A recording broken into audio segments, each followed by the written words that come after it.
Bonjour, bienvenue dans cette émission Quoi de neuf. Aujourd'hui, je reçois Madame Valérie Vertal-Loriot, elle est co-secrétaire académique du SNES. Bonjour Madame Loriot, merci d'avoir accepté notre invitation. Bonjour Emmanuel, merci. C'est toujours un plaisir d'être là. Ça fait plaisir aussi de vous recevoir chaque fois Madame Loriot, c'est vrai. Alors, il y a une grève interprofessionnelle de la fonction publique qui s'annonce à l'horizon. Est-ce que... Non, je finis par la phrase, allez-y. C'est une grève qui se passe aujourd'hui. Hein. Oui. C'est aujourd'hui la journée de grève interprofessionnelle, fonction publique, puisqu'il s'agit de revendiquer quant au salaire de la fonction publique, puisque vous savez que les salaires sont calculés en fonction de ce que l'on appelle un point d'indice. Et la valeur du point d'indice est gelée. Depuis longtemps. Depuis, il y a une grande histoire de la valeur du point d'indice. Et elle avait été dégelée par M. Hollande, le président Hollande à l'époque, en juillet 2016 et en février 2017, avec une augmentation totale d'1,2%.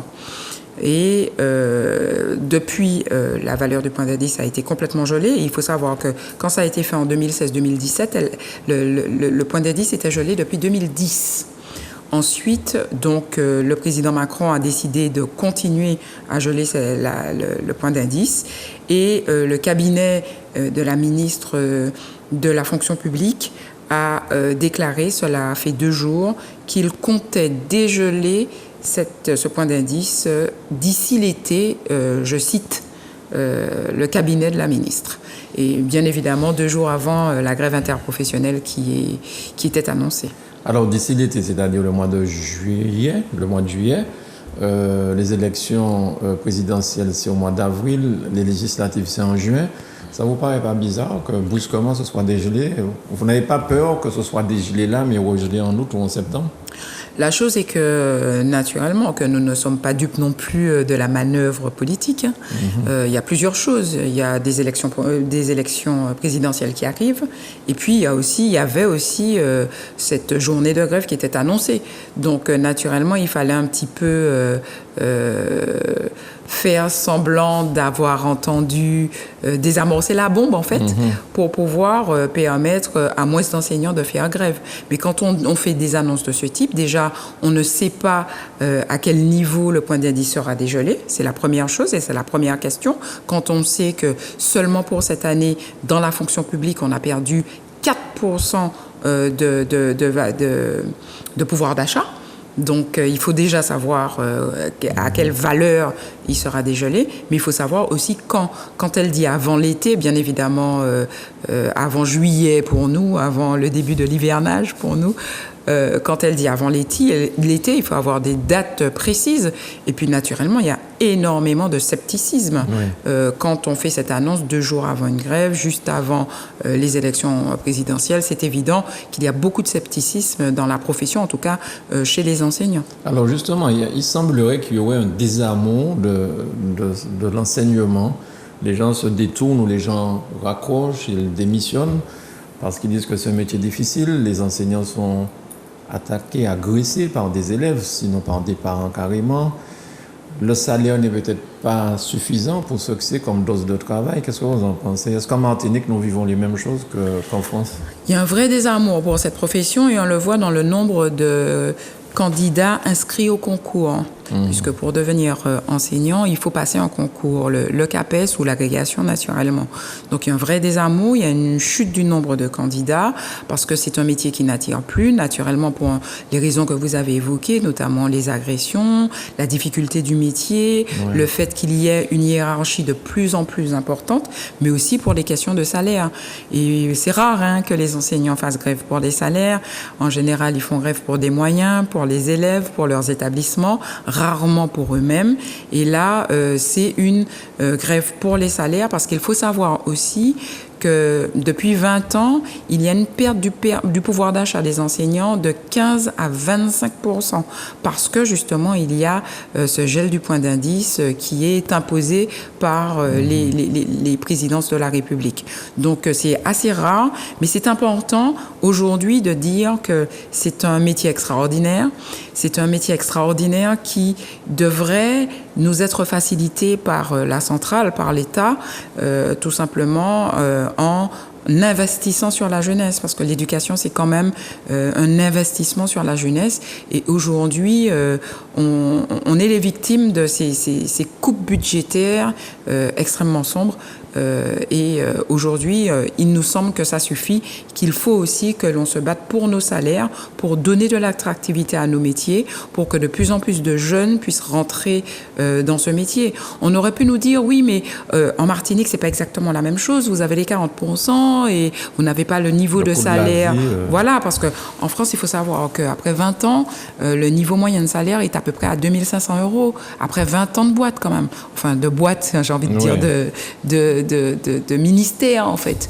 Et ce n'est pas acceptable. Mais oui, en Martinique, on a les 40%, mais on subit aussi la vie chère. Bien sûr. Donc, bien naturellement, il y a une vraie perte de niveau de vie chez les enseignants et de manière plus globale dans la fonction publique. Vous avez parlé du salaire moyen en France après 20 ans, mais en Martinique, en fait, dans les dom-toms, c'est quoi à peu près? Alors, j'en ai pas le niveau. 40%. Alors, ce serait les 2500 plus 40%. Voilà, ce serait ça, en fait. Après 20 ans. Mais après 20 ans, avec la différence du niveau de vie,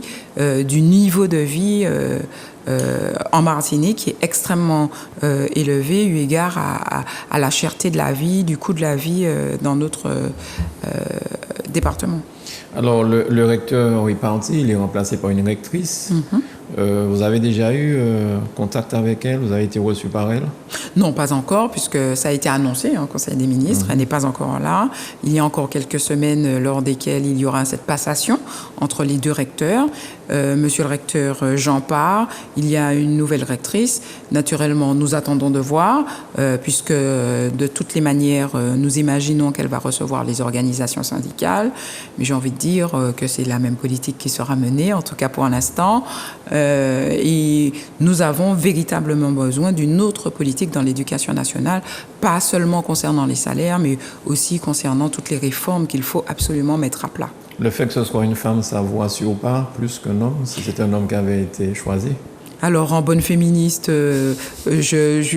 pourtant, que ce soit un homme ou une femme, moi, en tout cas, ce qui m'importe pour notre territoire, c'est la compétence. Il faut absolument, sincèrement, que ce soit un homme ou une femme, ça ne changera pas grand-chose. Ouais. Cependant, nous échangerons. Ce n'est pas la première fois que nous avons une rectrice.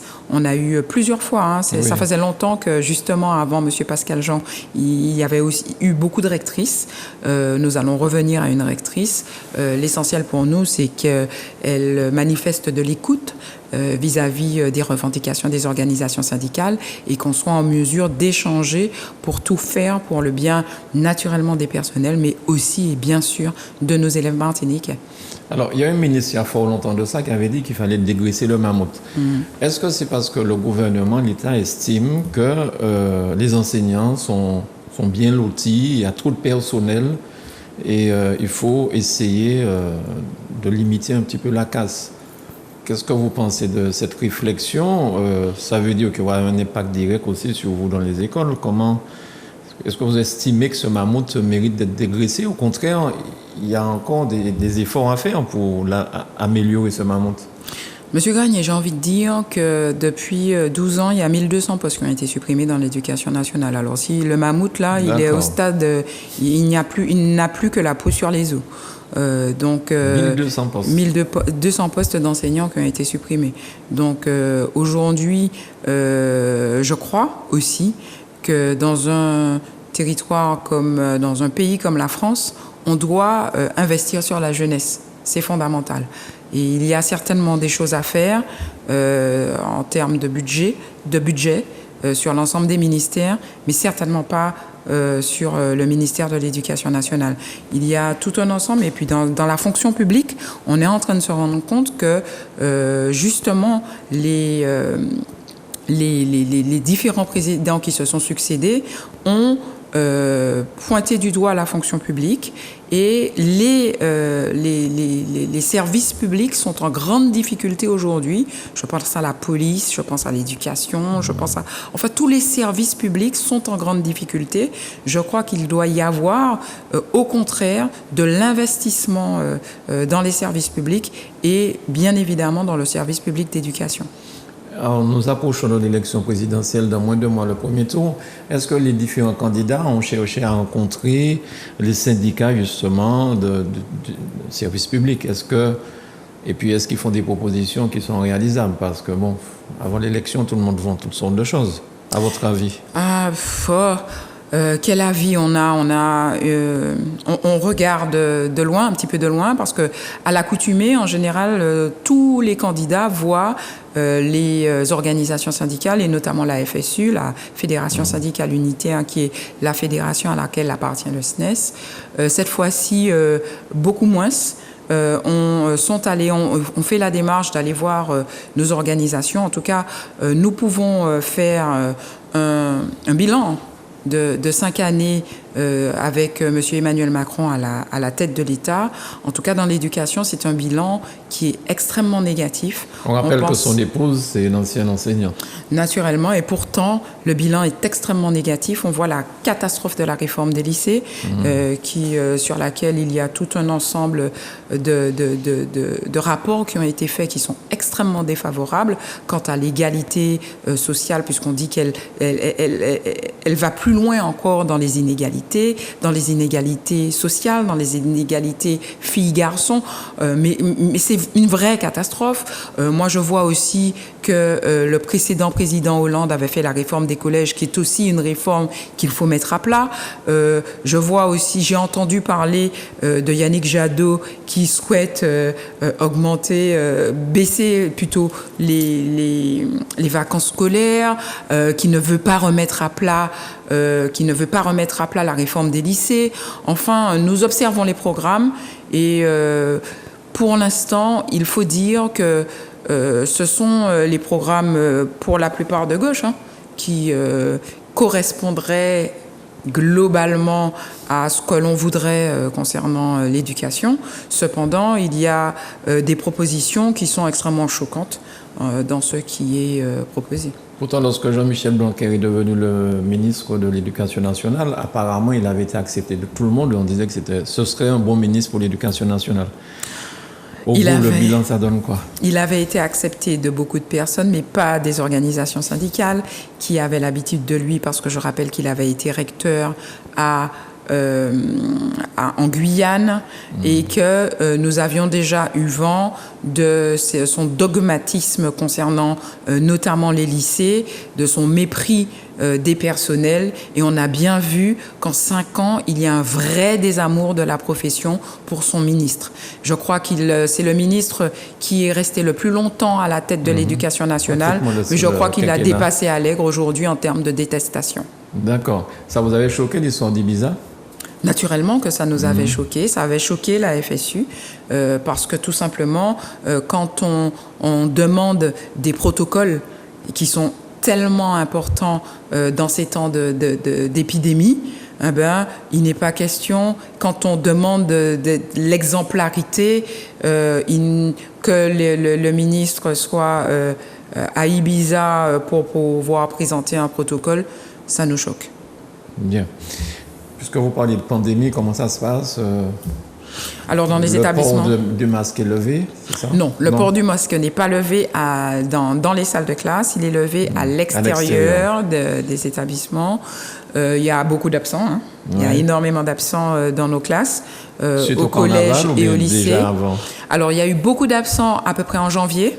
Ouais. Et puis, quand il y a eu la grosse vague, et puis depuis le carnaval, il y a des absents dans nos salles de classe. Il y a aussi des absents enseignants. Il y a beaucoup d'enseignants qui sont absents. J'ai échangé avec Madame la directrice de cabinet du recteur qui me disait qu'en janvier, il y en avait beaucoup plus dans le premier degré et qu'il lui semblait qu'il y en avait plus là dans le second degré, dans les collèges et les lycées. C'est un vrai problème. Je rappelle qu'il y a des examens. Qu'il y a le bac, on prend du retard, que ce sont des enfants qui prennent du retard. Il faut absolument trouver des solutions pour pouvoir limiter les contaminations, mais ce n'est pas très facile, c'est une pandémie, donc c'est quelque chose qui touche le monde entier. La seule chose que l'on peut dire, c'est qu'il faut appeler tout le monde à prendre le maximum de précautions. Et pour les examens, est-ce qu'on va tenir compte du contrôle continu, parce que si tout le monde est malade, tout ça, est-ce que les examens auront lieu? Et on ne peut pas non plus punir les élèves, les sanctionner, quoi. Normalement, il y a il y a déjà une grande part de contrôle continu dans les examens. Cependant, il y a des examens de fin d'année au mois de mai. Les 12, 13 et 14 mai, il y a des examens. Donc, il faudra que les enfants soient là. Naturellement, il y aura du rattrapage en septembre, comme à chaque année. Et l'année dernière, le rattrapage en septembre a été plus important eu égard à la crise sanitaire. Il y aura une session de rattrapage. Mais vraiment, je doute qu'on lève les examens de spécialité qui vont se passer en mai. Est-ce qu'on demande aux correcteurs d'être gentils, entre guillemets, eu égard à tous ces problèmes, quoi? On demande en général aux correcteurs, en fonction de l'année qui a été passée, d'être indulgents. Ouais. Puis il y a les inspections pédagogiques qui font toujours un point avec les correcteurs avant les corrections. Mais par contre, il n'est pas question non plus de brader l'examen. Oui, bien sûr.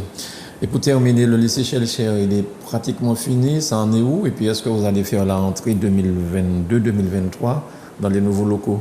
Selon la presse, donc, nous allons faire... Selon la presse, nous allons faire la rentrée au nouveau lycée Schellcher en septembre. Petit à petit, il y a des visites qui sont organisées. J'ai échangé avec mon chef d'établissement la semaine dernière qui m'a dit que les choses avaient avancé. Normalement, les enseignants vont commencer à visiter les nouveaux locaux. Nous espérons profondément que cette fois-ci sera la bonne, parce que je rappelle encore que la rentrée a été repoussée par 2 fois et que naturellement, chat échaudé craint l'eau froide. Donc, nous espérons profondément pouvoir y rentrer l'année prochaine, mais à ce que mon chef d'établissement m'a dit, les voyants sont au vert, donc la rentrée devrait se faire en septembre sur le nouveau site. Enfin, nous serons chez nous. Vous m'avez dit selon la presse et selon vous, selon votre syndicat, le SNES? Alors, je dis selon la presse tout simplement parce qu'on n'a pas encore été informé de manière directe par la collectivité. En tout cas, je parle de la communauté scolaire, mais la collectivité a informé la direction, en tout cas, qui nous a donné les informations. Et puis nous avions appris et nous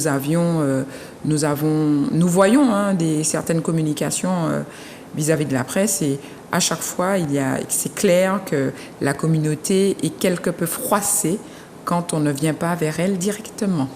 Ça rappelle l'histoire d'Ibiza encore. C'est-à-dire qu'on apprend les choses par voie de presse. Voilà. Et c'est vrai qu'il y a une communauté qu'il faut respecter.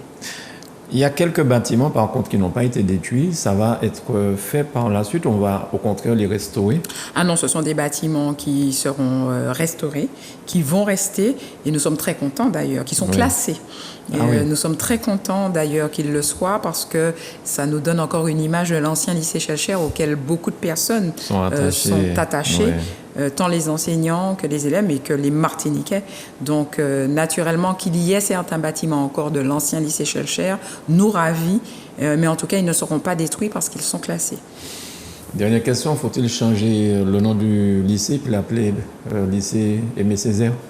Nous avons vu qu'il y a une communication du PCE qui disait qu'il président du conseil exécutif, qui disait qu'il n'avait pas l'intention de changer le nom du lycée et qu'il resterait le lycée Victor Schellcher. Je crois aussi qu'il y a énormément de Martiniquais. Il y a énormément de Martiniquais qui sont très attachés à ce nom-là. De toutes les façons, s'il y a une demande qui est faite en ce sens, il faut aussi absolument que le conseil d'administration se prononce. Donc les élus du lycée se prononcent sur un éventuel changement de nom. En tout cas, pour l'instant, à ce que l'on entend, tant au lycée qu'à l'extérieur du lycée, avec la déclaration du président du conseil exécutif, il n'y a pas de volonté pour l'instant de changer le nom du lycée Schellcher. Parce qu'après le décès de M. Armand Nicolas, on avait parlé aussi éventuellement lycée Armand Nicolas. Naturellement, mais il y a aussi d'autres pistes pour Armand Nicolas, notamment à Trinité, parce que Armand Nicolas, il faut savoir que quand temps, il a été rayé des cadres et qu'il est revenu enseignant, il est allé enseigner à Trinité. Est-ce qu'il n'y a pas aussi une piste de ce côté-là? Il faudrait peut-être l'explorer. D'accord. Vous n'êtes pas contre qu'il y ait un établissement scolaire. Ah non, pas du tout, au contraire. En plus, je suis prof d'histoire, mais peut-être qu'il faut aussi se rapprocher de l'histoire d'Armand Nicolas. Il y a le lycée professionnel, il me semble, à Trinité, qui n'a pas de nom, il me semble. Et on sait que Armand Nicolas est allé enseigner à Trinité une fois qu'il a été lavé, en fait. Oui. Alors, c'est vrai qu'à Trinité, c'est François, non, mais il y a aussi la partie, comme vous avez dit, professionnelle. Il y a aussi la partie professionnelle. C'est juste une idée lancée comme ça. Hein. Il ne s'agit pas du tout de quelque chose. Mais en fait, il faut regarder aussi l'histoire des personnes pour pouvoir essayer de voir comment faire au mieux et aussi donner le nom de Martiniquais à nos établissements scolaires. Voilà, j'espère que c'est bien entendu par tout le monde. Merci beaucoup Valérie Vertal-Loriot pour ce point très précis, très intéressant pour nos amis téléspectateurs de la Martinique. Merci à vous. Merci et je répète que c'est un plaisir. Merci beaucoup. À bientôt sur Zouk Télévision. Merci à Manuela pour l'ARIA. Bye bye.